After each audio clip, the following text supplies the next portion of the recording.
Hello, film fans. Welcome to the Film vs. Film podcast. My name is Martin Harries, your host, and I'm joined by the film encyclopedia man, Boaz Dix. We are a couple of filmmakers on occasion, but mainly can't stop yapping about movies. On this podcast, every episode we pick a topic from a film that's coming out at the cinema or on VOD. Myself and Boaz pick our favourite film from that topic, or team up against a guest and battle it out to decide which film will become the greatest film of all time. If you enjoy this podcast, please leave us a 5-star review and subscribe. Please enjoy part 1.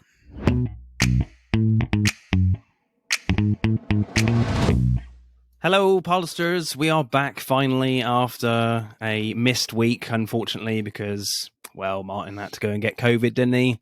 So... that was a shame, but we are back, people. We are back.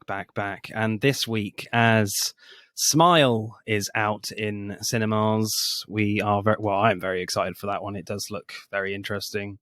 So we'll be doing high-concept horror films.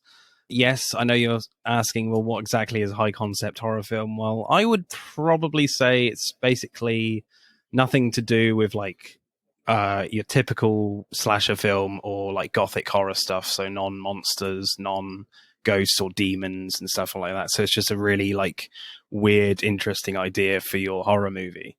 And we have guests for this week, John from Life is But a Song podcast. Hello, how are you, sir? I'm doing well. How are you?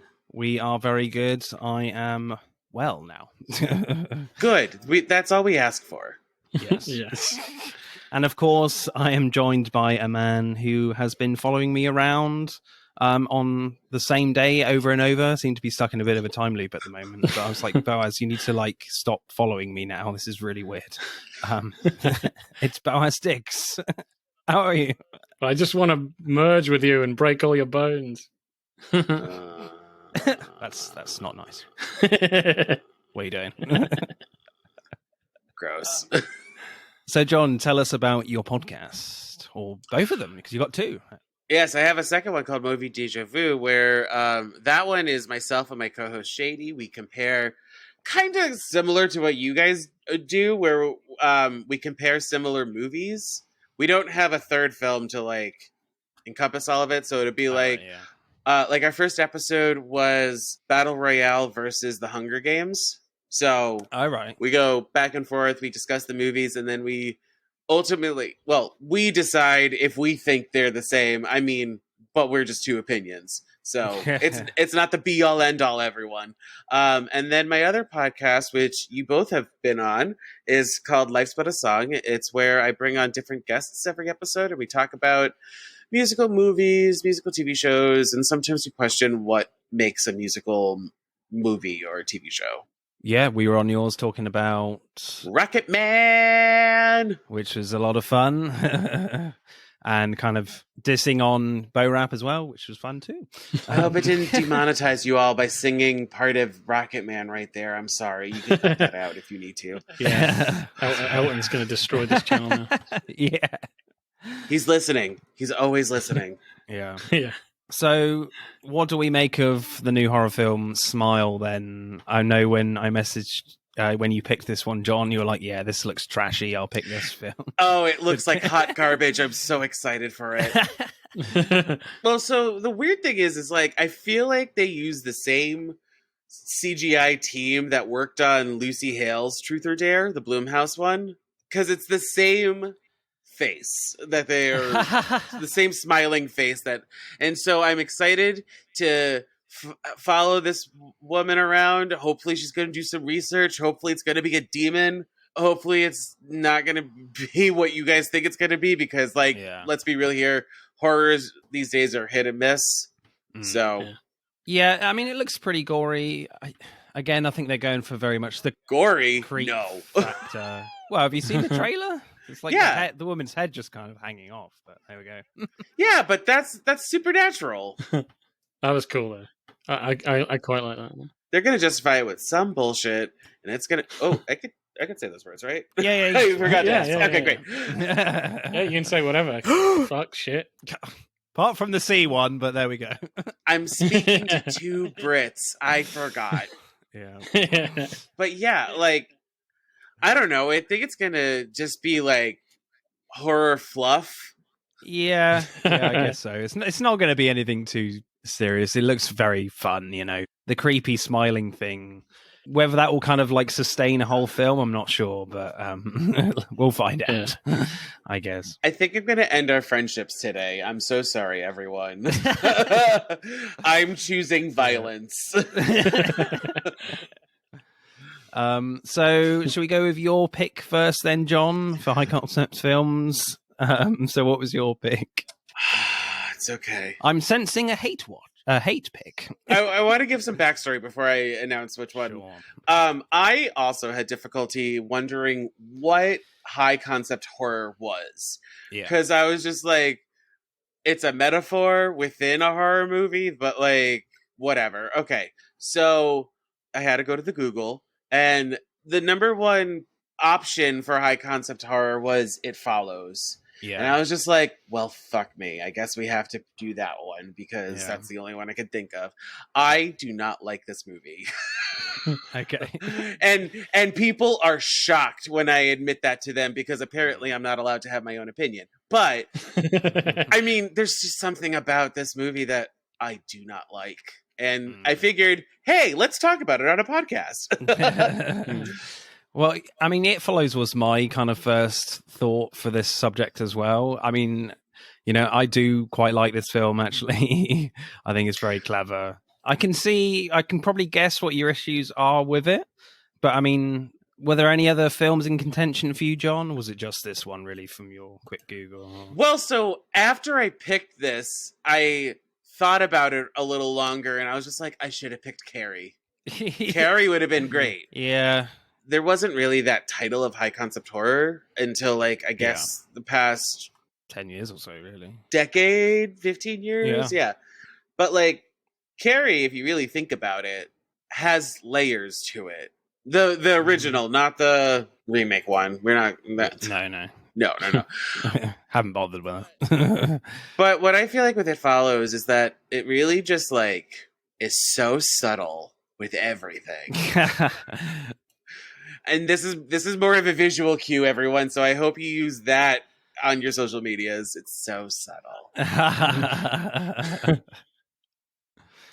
So what did you make of this one, though, as initial thoughts? It's a damn clever concept. I think it's a really good idea. Yeah. And that it's like, you know, a metaphor for sexually transmitted diseases, essentially. Yeah, but I wrote down, like, if they wanted to be more on the nose with this concept, it would have been gay men. Like, as their characters. Because, like, they're basically saying that this is AIDS or something along those lines where it's uncurable. Yeah, but there's no gay characters. So. And I was just like, what? Just hit the nail harder on the head and be like, it's all gays in this movie. Yeah. Except for Yara. Yara still needs to be in it with her clamshell e-reader. Yeah, that was a weird device. I was like, really? I've never seen that before. Maybe I'm just really old. I don't know. Yeah, no, I've never seen that either. I did a little research for this movie, actually, a little background. And apparently they didn't want to, like, set it in a specific time period. Yeah. So the clamshell e-reader they just made for the movie. It doesn't exist. And I'm very upset because I want it. I mean, there is a little bit of, like, maybe 90s, 80s vibes here, but it wasn't that strong, really, I didn't think. That strong? Are you sure? I don't think so. Maybe a little, but you could argue that it could be set in, like, now, the last 10 years. You wouldn't be mistaken for that. Yeah. So what happens in It Follows, John? AIDS. So Jay has sex with this guy for the first time and then is followed by a thing, a spirit, a demon, a succubus. No idea what's going on. They don't specify. It's so weird that this movie is so tropey that they don't have the research montage that a lot of horror movies have, where they're looking into what exactly it is. But it in the movie can take the form of anybody, which is dumb. It's a slow walking entity that humps you until it breaks you. I guess so. Shags you to death.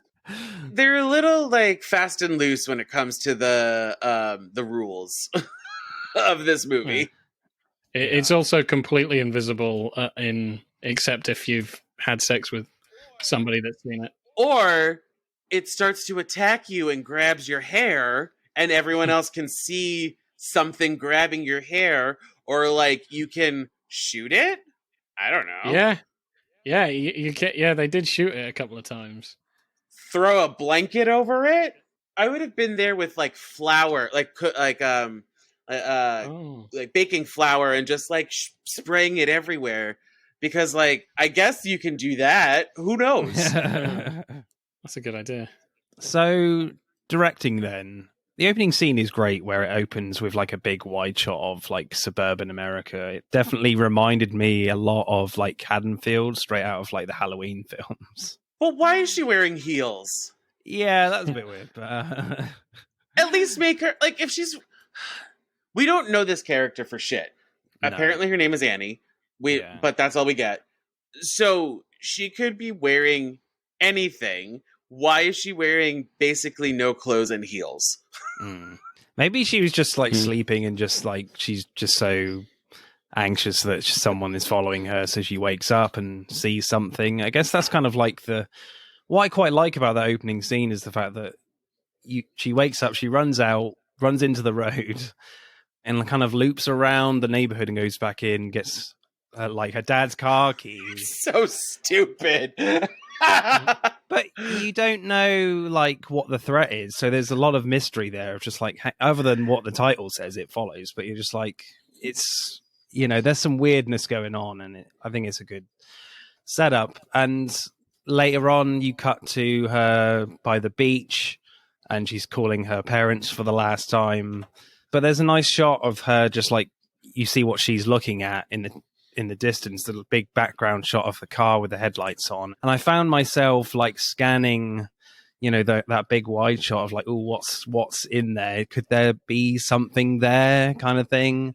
And then cut to her knee pointing the wrong way, dead on the beach.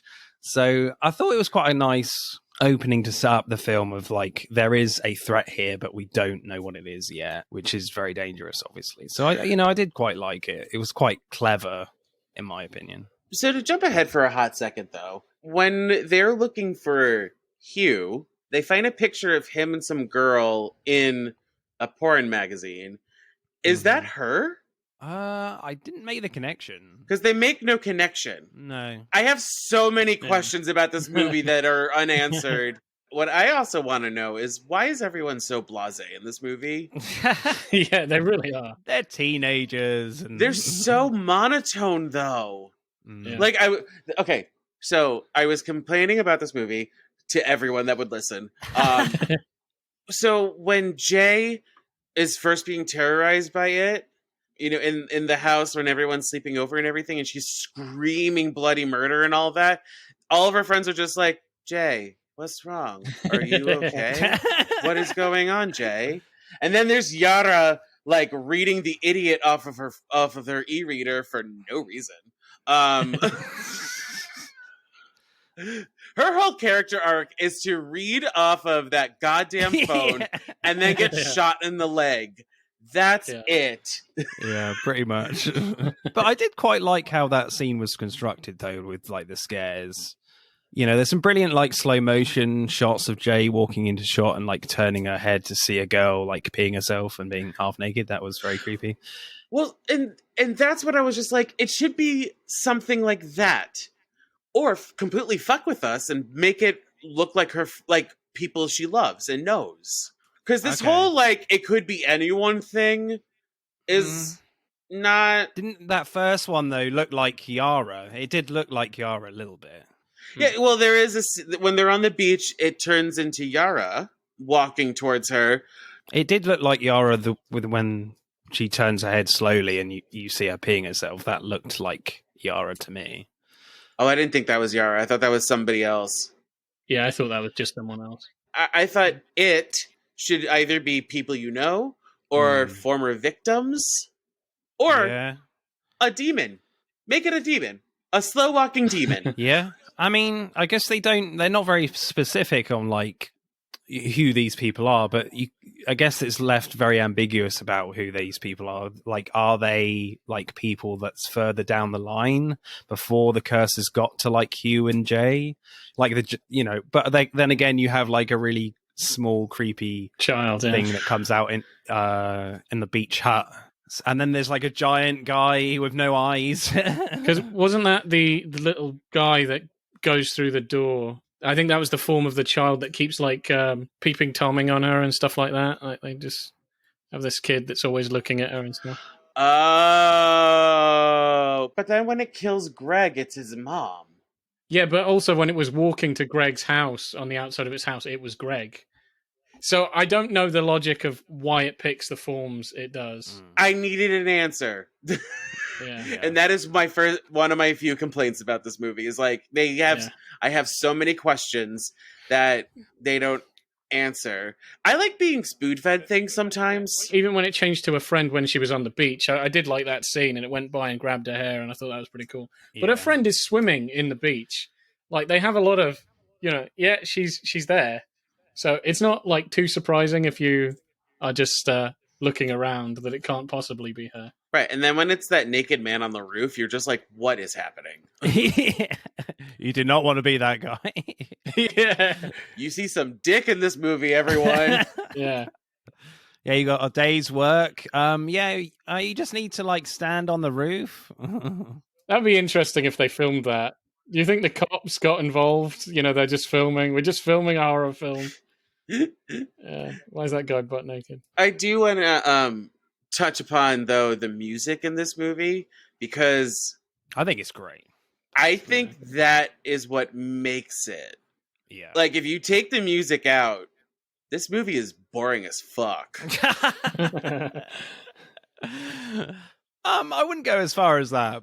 Yeah, I don't think it's long enough to be that boring. It's a pretty short film. Right, but there's some like interesting camera moves, but like they're not they're not showing a lot of rage in terms of acting. So that's what I mean. Like, it's going to be boring because like Jay kind of looks scared sometimes. I mean, going back to the scene in the house, I just quite liked the way that was kind of developed, and like Micaiah Moreau is, I would say, really good in that still. Just the way when someone is knocking at the door and it's just Yara and you're like, oh, okay, it's safe now, it's fine. But then all of a sudden, which seems out of nowhere, the giant guy with no eyes just comes out. Yeah. So it's kind of a great way of just like the director making you feel calm and then it just comes out. So that was quite nice for me. Right. But when it's the old man when she leaves her class, like that tension wouldn't have worked if it wasn't for the music in that scene. Yeah. And I think also just like this very like these slow moving camera shots as well of just that scene you mentioned when she's just in class and the woman is just like walking towards her. That's kind of like the best stuff for me in this film, where you just get these really wide shots and there's just these people like really far away just walking towards you. And I think the film does a great job of just keeping up like the creepy atmosphere in this film. There's a camera move that they constantly use that I quite like, where they just track in a circuit. So they do this slow track in just like a huge circuit around. And they do that quite a lot in the film. And I quite like that. I thought it's a very slow build, but the camera's always focusing on somebody, but it's just turning across the entire street or across the entire room. I like when they did stuff like that. I do have to say though, I laugh every time I think about the ending where Jay has sex with Paul, who has sex with a hooker, and then you're just like, it's good. Yeah. Like, there is that ambiguous ending because you do see the two of them walking down the street and there's somebody behind them. But it's like, that is the smartest thing in a horror movie that anyone has done. It's like, oh, You need to pass this along in order for it to avoid you. Great, let's have sex with a hooker. Yeah. There's a lot of like weird kind of leeriness to this film, which I'll kind of get into in screenplay with that kind of ending, and certainly with Paul's character, where he's very much seizing on an opportunity for himself with the situation that she's in. So there is a bit of creepiness there. I also don't like Paul because he's jealous that she had sex with Greg, and it's like, who are you? Like, she clearly doesn't like you. She even says, like, Greg and I had sex in high school. Okay. Yeah. That's the other thing, too, about this movie. There is no, like, moral conundrum where, in order for you to survive, you have to give this... I'm going to just call it a disease. You have to give this disease to somebody else. So, like, there is never a moment where Jay is, like, torn to be like, I don't want to die, but I don't want to pass this along to somebody else. You know what I mean? Yeah. I feel like that also needed to happen in this movie, and it just didn't. I think that is there a little bit. Certainly, it's very unspoken. It's more with the acting, and yes, it is very subtly done. But it definitely plays with this very like teenageriness of just being very unsure of yourself. You know, what's the word I'm looking for? How old are they supposed to be, though? Self-conscious and like teenagers, like 16, 17. No! 18. No, they're in college. I would say 18. I thought at least Jay was at least 20, 21. And maybe her sister was 18. They seemed younger to me. Yeah, I don't know. No, because like when they go to the high school, they're clearly out of place. It seems like Jay's in a college lecture. Again, so many questions, no answers. Yeah. So very late teens, early 20s. But yeah. I don't know. Maybe they're just very unsure of themselves sexually still at that age in this film. So, favorite shots, Boaz? Favorite scene? What are you going for? Yeah, I think the one in her house where, it's knocking on the door and her friend opens the door and it comes straight through the hallway. Yeah, that's my favorite shot / scene. The giant? The giant. To be honest, I think of all the forms that it picks, I like the giant form. I wish it just walked around as a giant, Yeah. I thought it was creepier as a giant. I like the creepy woman in the kitchen. Oh, okay, yeah. Because that to me seemed like it was a former person who was cursed. Yeah. And so I was just like, well, that would be interesting if we saw a slew of people. If Annie came back. Wait, was that Annie? Don't know. But like if Annie came back and then if we saw, I don't know, other people, or Hugh sees the person who gave it to him, like, I think that would have been better. Or at least been like, oh, it takes the form of his former victims. Great, I'm here for this. I'm ready. So John, what's your favorite shot or scene? I actually have two. Can I list both of them? Yeah. Great. So I took this literal by like the picture on the screen. What we see. And so there's when they are standing outside the abandoned house. Yeah. Like that is filmmaking perfection because Jay is in the foreground, the friends are placed in the background where we could see each and every person. The house is dilapidated. To me, that was just like if I were to like take a screenshot, I would love to hang that somewhere in my apartment. Yeah. And I liked the tracking shot of them by the pool with the electronics and the friends just lounging. Yeah. The pool scene is dumb, by the way. Yeah, it is a bit. I think it's a terrible plan, but I do like the actual scene itself. The idea behind it to try and kill it is... I get it. I get that. Yeah. But even that is a little dumb. I'm like Micaiah's in the water. It's going to take a while. Unless she's a very good swimmer, to get out of there pretty quick. We know this thing can attack. And it is intelligent, I would say, with what we've seen. And like the electronics never come into play. But also, it's not even trying to enter the water. It's like got the I think the electric things that they were going to fry the thing with, and it's trying to fry her with it. It's like, this is a very, very stupid idea. Yeah. And Paul accidentally shoots Yara as well. I was like, "What are you doing, man?" Yeah, he does. Yeah, I do like when you see what it kind of looks like to them when they throw the cover over it. I do like that, right?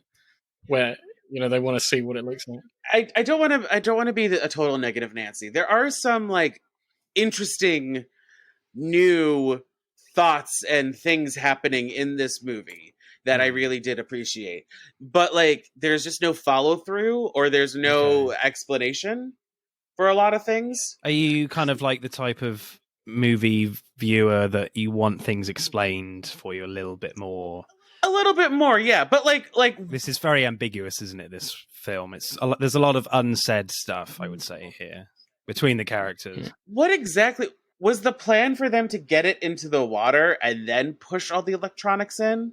I think so, yeah. Was that the idea? I think so, because otherwise, why would you keep they're even going, like, be careful, because she could get fried and the things are buzzing. So I don't know why you would put the electronics there, yeah. When they pull out that electric typewriter, and I just, like, groaned so loud, because I was just like, well, because, I mean, throughout the whole movie, they're watching old black and white movies, and I'm just like, great, we get it. You all are alts, you're alternative, you all are hipsters, whatever you want to call it these days. But yeah, it's just who uses that now, right? But I mean, with the pool scene, like, it's definitely not the best set piece in the film for me. For me, it's the beach scene. Maika Marone's character is a little dumb there because she's sat facing the water, so she can't see anything behind her. But other than that, it's very good. I mean, with the pool scene, like, again, like the changing of perspectives is great for me. And also that last shot where like Jay is like crawling along the pool side to the water, and like all you see is kind of just like blood like enveloping the pool, and the shot just kind of pushes in a lot. And you get a lot of like push in shots and zoom in shots, which is again creates a lot of this creepiness. But again, I would say my favorite shot though is kind of one of the simpler stuff in the movie that creates the atmospherics and creepiness. There's a simple scene where like Jay and Greg just walk along the corridor of the school, and the camera pans around them, follows them down the corridor, but the camera keeps panning around, and you see all these different people like outside the corridor, and you see someone walking directly towards the camera for a moment.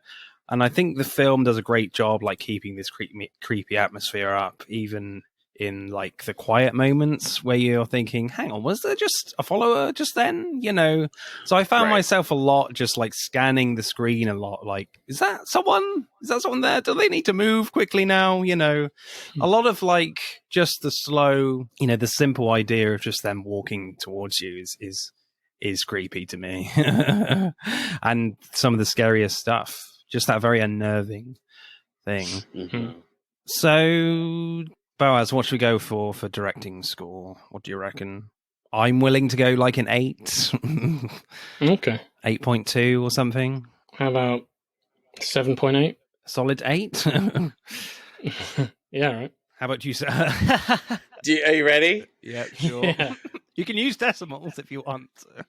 Negative 11.2. Whoa. It's the first negative we've ever had. Yep. Really? Come on. Well, okay, because like clearly these actors are being directed to act this way. I'm assuming they're acting. So wait, do we not do negative numbers here? Damn it. No. Okay. I will not allow it. Fine. I'll give it. It's hard because like there was some great shots, but I don't know if that was the director or the cinematographer. So you know what? I'll give it. Fine. I'll be nice. I'll give it a 3. A 3. Christ. All right. Okay. Oh dear. Right. 10 for the next 2 things, Boaz. Give this film some respect. Right. Screenplay then. I think it's interesting when Mackay Marone's character Jay has just had sex with this guy in his car, and she's reminiscing that she's dreamt about going on dates with cute guys in their car, driving along like pretty roads, watching the world go by. Then the next minute, like the guy is knocking her out with like chloroform or something. There's a very like interesting like dreams versus reality around like teenage sex life going on here for the setup of the film. So I just quite like the duality of that opening scene for me. I thought that was quite interesting. That's why they have sex in the car. This very much your dreams versus reality type thing of the setup. Well, because like they talk about how she says that he said he was embarrassed to bring her back to his house. I don't know why she just didn't bring him back to her place, or they didn't get like a motel or whatever. So I'm just like, they're having sex in a car? Why? Yeah. I guess that was kind of like her idealistic way of doing it, even though this kind of like set outside of an apartment place and there's just concrete all over the place, weeds and stuff. There's that shot where her hand is just playing with a weed, and so again it's very much like a dreamlike thing in her head. Whereas the reality is kind of isn't the best with this situation. Because like, is she supposed to be a virgin before? No, I don't think so. No, because like, I mean, cars are small. Yeah. Not comfortable. So like, I get it where I just needed more from this movie. This movie didn't give me the information that it should have. But I mean, like the whole concept of like creepy people just following you, walking really slowly until they kill you, is just such a great, simple idea for me for a horror film. And I'm kind of surprised that no one's really done this kind of thing before. But the idea of the person being followed is the only person that can see them is what makes this film great, in my opinion. Because Jay's friends are very like supportive of Jay, but they have like a hard time believing what Jay is telling them. Why is Jay randomly running away all the time in great distress? And because her friends struggle to believe her, there's a little bit of like self-doubt there for Jay, especially in her acting, I would say, too, especially in the beginning. Not so much in the end, of course, in the middle. Is she just thinking that she's seeing things in the beginning? There comes a point for Jay pretty quickly that, yes, these people are trying to kill her. But when Greg has sex with her in the hospital, she was told by Hugh that it passes on to the next person. But Greg isn't seeing anyone. It's very much a delayed reaction. So her friend's belief in her starts to creak a little bit again, but in a very subtle teenagery way, I guess. I guess you have a problem with that, John, a little bit with the fact that it's very monotone, but I did get that subtlety there. And also they don't fully understand what's going on. But like, for Hugh to explain it to her, he had to tie her to a chair. Like, I get it. That's a little bit like about rape culture or whatever you want to call it. But it's just like, did you have to? Like, if it's just, and like, did you have to wait so long to escape? Well, I think it was very much a narrative thing, just kind of getting the narrative straightened out, because it takes a while for the follower to come to you, I think. So that's why he had to tie her down, I guess. Right. To explain, like, hang on, you're in trouble here. So she could see it herself or something. Yeah. He takes so long to untie her, though. Yeah. I want to traumatize you a little bit, and then I'll, release you. Yeah. To use a unit of measure that you guys will understand, this person is like a meter away from Jay before they're like, you know what? Let me untie you now. Yeah. So there is a bit of like, I'm going to torture you for a bit now to explain my point. Yeah, it was dangerously close. He seemed like, before, we get into the meat of the movie, Hugh seemed like he was a nice guy. Jay even says, like, I know he wants to have sex, but I'm not ready. And so, like, he's respecting her boundaries, it seems like. Mm. So all of a sudden, he's like, I'm going to tie you to a chair and make you see it and be like, now have sex with somebody else. Goodbye. Yeah. Well, one of the things I didn't kind of understand, like from a friend's point of view, they're really not sure what's going on, and when they find Hugh, I would have just expected them to kick the crap out of him, and yet, like, they listen to what he has to say, and I'm just like, yep, there's a creature following her, you know. Oh yeah, it's Hugh. Let's go sit down in the yard. But again, there's this very teenagery awkwardness there. Yeah, because I know that's also cliche for the guys not to listen to the guy that's saying the truth and beat them up, but I think you would do that. You abducted my friend and said all this nonsense, had sex with her, and then left. They should have come in there and beat the crap out of him, even if he is telling the truth. Like, the friends are acting like adults in slasher movies, where they're like, when you know the teenagers are like, this person is trying to kill me, and all the adults are like, this person has been dead for years, or like, there's nobody, don't worry about it. Ooh, like, sort of gaslighting. And it's just like, that's what these friends are, where they're just like, I don't see anyone, so you're clearly insane. What? So you don't really like that aspect then, John, of just like her friends kind of struggling to believe her? So there's like varying degrees with the friends, because like I think her sister believes her right off the bat. Yeah. Yara is too busy reading The Idiot off the clamshell e-reader. Greg doesn't believe her, and Paul like wants to believe her, but I think that's because he's in love with her. He wants to get in her pants. Yeah. He wants her, so he wants to believe her. That's why I kind of find like Paul's character quite fascinating, as he's finally kind of like going back to the end, he's finally kind of gets what he wants in a way.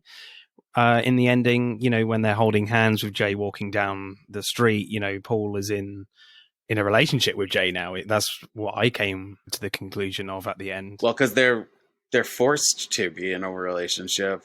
Yeah, but the curses, well, it has kind of passed on, but they can still see it, but they're not following them anymore. Well, there's that ambiguous ending where there's somebody walking behind them as they're walking down the sidewalk, and you don't know if that's it or if that's a person. Yeah, exactly, yeah. But, like, throughout, Paul is very willing to have like sex with Jay to rid her of this curse as a favor to her, but you get the sense that he's seizing an opportunity to like have sex with his childhood crush in Jay, you know. And there's a moment where Paul tries to kiss Jay, but she pulls away. You know, the film has a very like leeriness to it too. You know, there's a shot of Greg just looking at Yara's legs when they're in the abandoned house, and I think there's a few shots of Kelly at the swimming pool from Paul's perspective that he's just staring at her. The shots are kind of staying on her for too long. That's comfortable. Who's Kelly? Jay's sister. Oh, okay. Yeah. That's the thing too. Like they say their names like once, except for Jay, except for like the Jay, Paul, Greg, and that's it. Yeah. Like those three names are said throughout. Everyone else's is said like once or twice. Yeah. So there's a lot of like sexual frustration going on in this film, which works well for me, given sex is central to the plot of this film, especially from like the male characters. There's a lot of really interesting stuff going on here with like Paul and Greg's character. I guess with Greg, you definitely don't get a sense for me that he believes Jay. He's just kind of like, if there's an opportunity to have sex with her, he will, you know. When, you know, after the hospital sex scene, he's not that worried at all. But again, it's a delayed reaction and gets killed very disgustingly. Yes. So, favorite lines? We got any favorite lines, people? I only wrote one down. But, yeah, what we got? I'm so excited to share mine. Can I go last, though?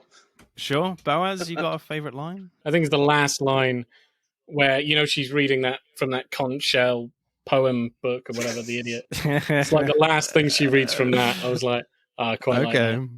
Yeah. Mine is kind of like near the beginning. I found quite funny when I think Jay is upstairs or something, although no, they're waiting for her to come back from her date with Hugh, and Kelly and Yara and Paul are just hanging out on the sidewalk, and Yara says, "Your sister's so pretty, it's annoying," and then Kelly says, "Yeah, it's annoying." I just found that quite humorous. Okay. So I watch movies now with subtitles on. So I had to rewind this scene multiple times just so I can get the exact words down. It is actually your favorite scene, Martin. Okay. I'm going to try and read it as the person delivered it, but with the punctuation that I saw in. Oh, is it like a background character? Yes. Yes. It is the person over the PA when they're at the high school. The monologue that I will be reading goes as such. Hello, students. It's time for your afternoon announcements. Attention all girls interested in playing club lacrosse this spring. There will be an informational meeting held in the LT 431 room right after school today. Final reminder for all wrestlers. Please hand in your permission forms to Mr. Dwiggins today. Also, your banquet is this Sunday at 3 p.m. here at the high school.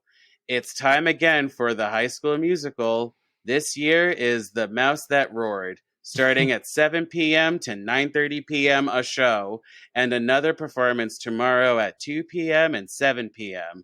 Tickets will be $5 for students and $7 for adults. Hope you all have a great weekend, and we'll see you here on Monday. Amazing. Pure poetry. I mean, is it always like that in American high schools, or? So it's morning announcements usually, because they want to get them right out of the way and everything. Yeah. The Mouse That Roared, by the way, is not a musical. There's a play. There is a play, but it's not a musical. There's just so many things wrong with that, and it's just so prominent in that scene. I was just like, fill this with music. We don't need the announcement. Do the music. Do music. Amazing. But that one, I was just like, this is amazing. To be fair, when I watched that, this is odd. It just doesn't sound right. If I ever decide to be an actor, I may need to memorize that monologue just to be like, guarantee you parts. Be like, Shakespeare, who's she? I'm going to be doing a school announcer. Sorry, I'm going to be a school announcer. Well, what's our score then for screenplay? What do you reckon? Negative 6.5. Oh, wait, we can't do negatives. Fuck. 6.5? Ah, come on, man. It's I really like this idea. I think it's a great idea. I'm not gonna shy away from the fact that I really like this film. So and that's okay. Just the atmospherics and stuff. That's cool. So 7.8. I mean, it's a very simple idea. There's a lot of ambiguous stuff here, but I always kind of like that stuff. So that sort of thing. 7.8 or 7.5? 7.7. Okay, sure. Yeah, cool. 7.7. There you go. This kind of feels like first drafty to me. Like there's some great things there. It's just we need another pass at it, a little more meat on the bones and everything. 3.5. Oh my god. Sure you don't want to... I gave 4 or 6? No? 3.75. How's that? 3.7. Okay. 3.7, yes. Okay. I feel like we need to grade the music in this because... That would go under directing, I guess. So. Would it, though? It's its own little thing, I feel like. Yeah, we just package everything up into directing if it's not. You can bump up your directing score to an 8 for the music if you want. Fine, I'll bump my directing score up from a 3 to 3.5. How's that? Sure. Okay. Right. Acting. I think Mackay Monroe, you got to admit this though, John. Mackay Monroe is brilliant in this, surely. She's the least bored out of all of them, I will say that. Yeah.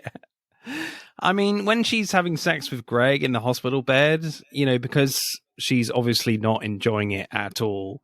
Firstly, because he's just doing it as a favor to pass on the follower curse. Also, when she turns her head, she looks terrified. Not because of the sex, but it looks like on her face that someone could be following her while she's having sex.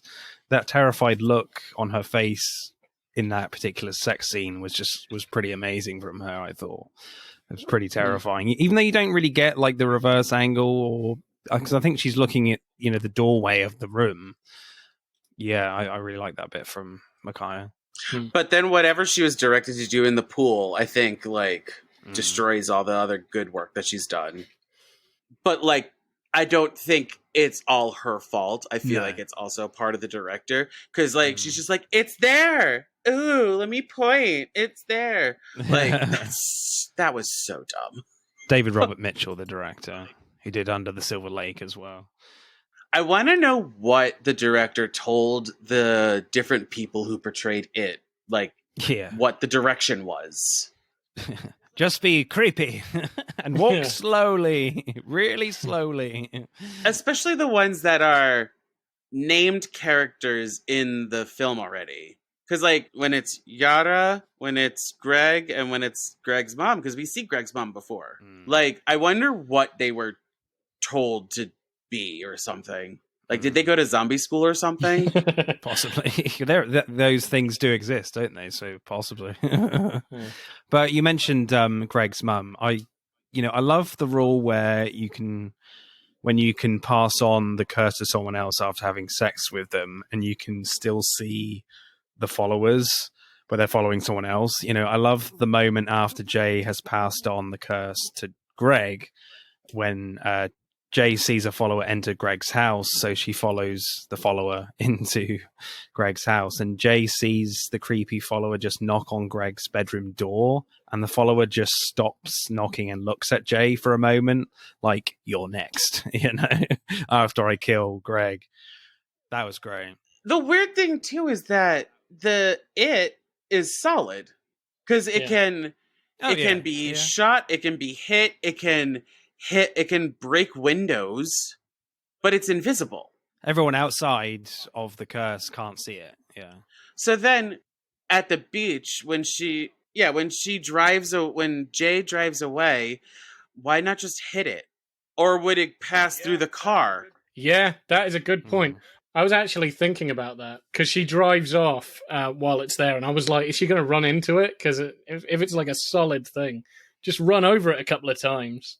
But I think, don't they shoot? I think she shoots it in that scene. Shoots it, but it gets up again. So there's not a lot you can do, really. It just keeps coming.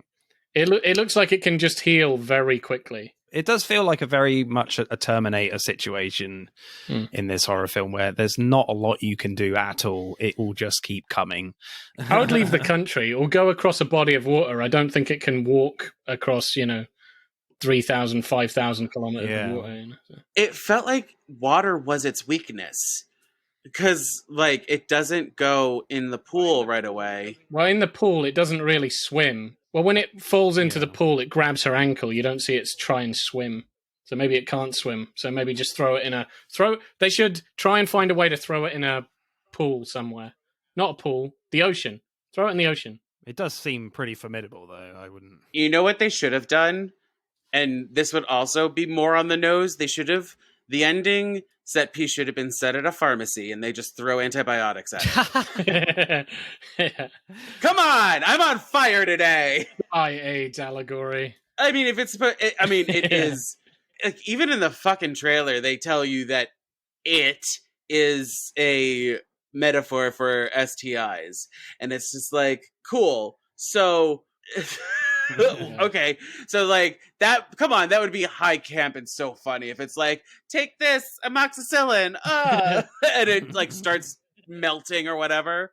Come on. What if you had sex with an animal? Would it chase that animal? Oh my god. Because you could have sex with something that can really haul ass, like a cheetah. Maybe. Well, my other question was what if you have sex with 10 people?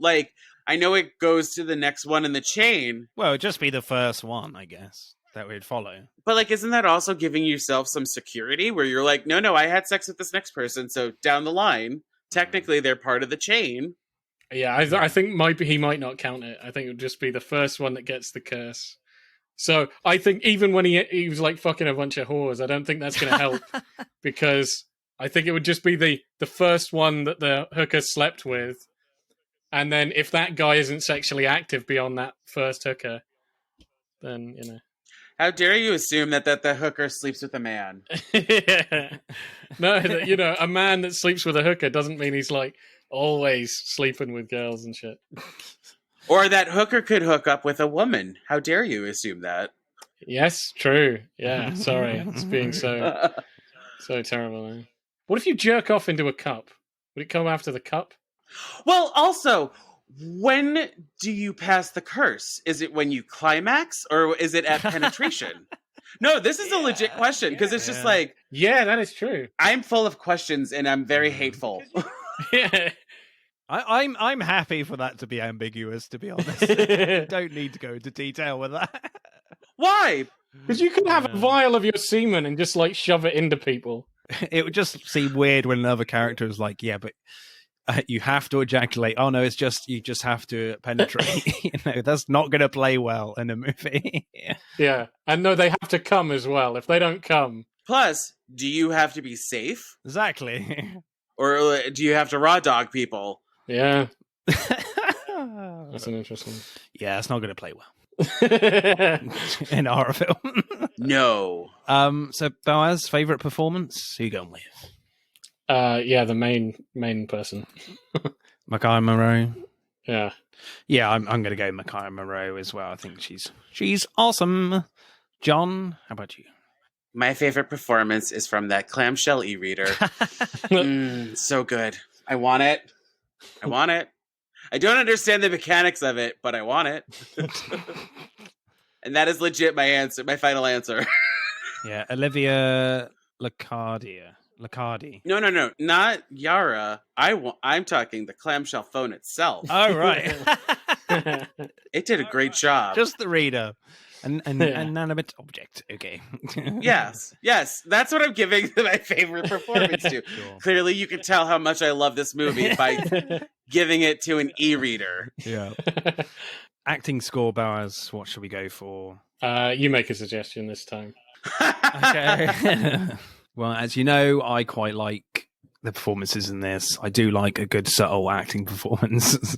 Maybe too subtle for some people, but like an 8.3, 8.2.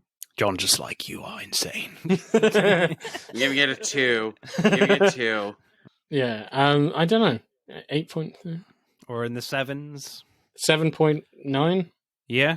Okay. Y'all are so nice when it comes to the... We are very generous. We're really, really way too kind. You're like totally doing the British stereotype right now. Yeah. Come on, be a little hateful. I like this film, though. It's awesome. It's just not in our nature. John, what's your acting 2. score? 2. Jesus. Okay. This movie is losing, and I picked it. I'm well aware. We're gonna win. Don't. Oh god, this film is no way worse than Happy Death Day. I'm sorry, it's that's insane. How dare you? How dare you? Right, let's add up the scores then. Regrettably for It Follows. Like, I'm not gonna lie. When Jay introduces the trade game in the movie, I literally wrote down, "Can I play the trade game with this movie?" Christ. I warned you. I chose violence, and you know what? I am not sorry about it because everyone is showing this movie so much love, and I'm the only one that I've heard show some dissension towards this movie. So I'm happy that it's on a podcast now that somebody has come out to hate this movie. Please don't at me. These are just my opinions. He will fight you. Well, I'm exactly the same thing with you with Arrival. Like, everyone seems to love that film. I do not. It doesn't. The morality in that doesn't work. But anyway. And that's okay. Yeah. You're allowed to have your own opinion. Exactly. Yeah, of course you are. Even though it's very wrong for this one. But It Follows gets 32.8, which is a travesty. But there we go. Yeah. You're welcome, world. I wish I could have kept my negative numbers with this one, because then it would be in the negative. That's it for part 1. Thank you for listening. We hope you enjoyed it. Check out part 2 to see who wins. But don't stop there. Get involved and tell us what your favourite films are relating to the episodes. Send us a DM or comment on Instagram and TikTok at Film vs. Film Podcast, for Twitter at FVF_podcast. If you do, we'll give you a shout out on the next episode. If you're feeling really generous, you can buy us a one-off coffee at our Buy Me a Coffee account. Remember, please leave us a 5-star review and subscribe. Pod signing off.